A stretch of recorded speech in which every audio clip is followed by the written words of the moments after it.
بسم اللہ الرحمن الرحیم۔ ناظرین، کہا جاتا ہے کہ اٹک کا قلعہ دریا میں تعمیر کرنے کا فیصلہ کیا گیا تھا۔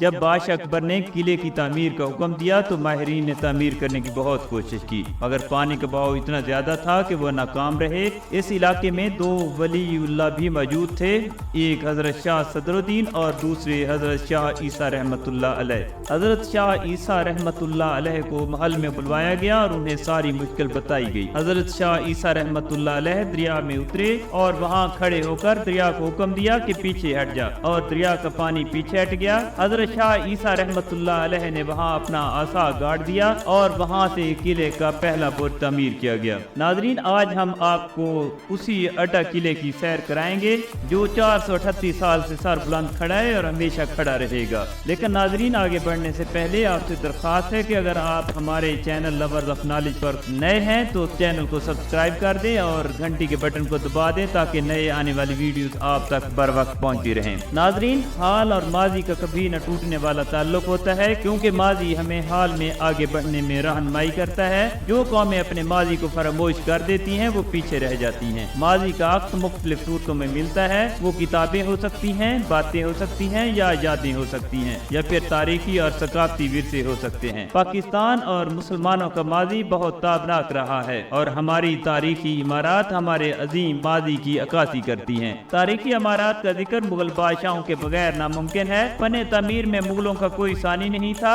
مغلیہ دور کی تعمیر کردہ تاریخی عمارات ہمارے شاندار ماضی کا منہ بولتا ثبوت ہیں، اور ان تاریخی اور ثقافتی اثاثوں کی وجہ سے ہم آج فخر سے سر بلند کر کے کہہ سکتے ہیں کہ یہ ہے ہمارا اثاثہ اور یہ ہے ہمارا پاکستان۔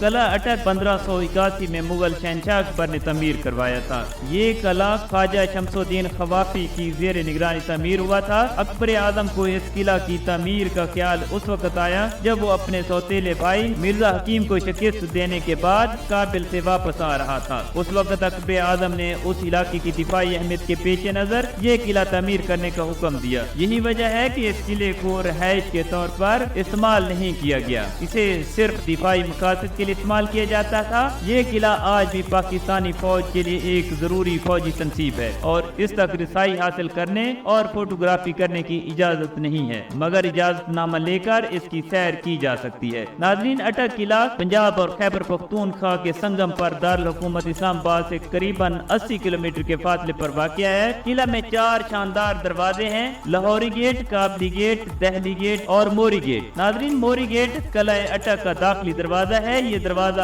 ہلکا سا ڈھلوان میں بنایا گیا ہے، یہ ہاتھیوں کے لیے بنایا گیا تھا۔ تھوڑا آگے جا کر یہ 2 راستوں میں تقسیم ہو جاتا ہے، ایک راستہ گھوڑوں کے لیے مخصوص تھا اور دوسرا ہاتھیوں کے لیے۔ جس راستے کو گھوڑوں کے لیے استعمال کیا جاتا تھا وہ پتھروں سے بنایا گیا تھا اور اس راستے سے سپاہی قلعے کے اوپر والے حصوں میں جاتے تھے۔ قلعے کے اس حصے میں ایک جگہ بنائی گئی ہے جہاں منجنیق نصب ہوتی تھی۔ قلعے کے گرد بہت مضبوط فصیل بھی بنائی گئی ہے۔ اس دیوار میں چھوٹے چھوٹے سوراخ رکھے گئے تھے جو تیر انداز استعمال کرتے تھے تاکہ وہ وہاں سے دشمن کے لشکر کو نشانہ بنا سکیں۔ قلعے کی فصیل کی لمبائی قریباً 1 میل ہے اور یہ زمین سے 52 فٹ اونچی ہے اور اس کی چوڑائی 5 فٹ سے زیادہ ہے۔ اس فصیل کی طرز تعمیر ایسی ہے کہ اس کے ذریعے ہر طرح سے دشمن کو روکا جا سکتا ہے۔ اس فصیل میں چھوٹے چھوٹے سوراخ موجود ہیں جن کے ذریعے دشمنوں پر گرم تیل ڈال کر اس کی پیش قدمی کو روکا جا سکتا تھا۔ یہ عظیم قلعہ 2 سال اور 2 مہینوں میں مکمل ہوا اور اس قلعے کے 18 برج ہیں۔ اس قلعے کے متعلق ایک خاص بات یہ ہے کہ جب تک مغل حکومت رہی اس قلعے کو کوئی فتح نہ کر سکا اور نہ ہی اسے کوئی حاصل کر سکا، لیکن افغانوں کے ایک گورنر جہاں داد خان نے 1 لاکھ روپے میں یہ قلعہ سکھوں کو بیچ دیا تھا۔ ناظرین، قلعے کا لاہوری گیٹ بھی بیرونی آمد و رفت کے لیے استعمال ہوتا تھا۔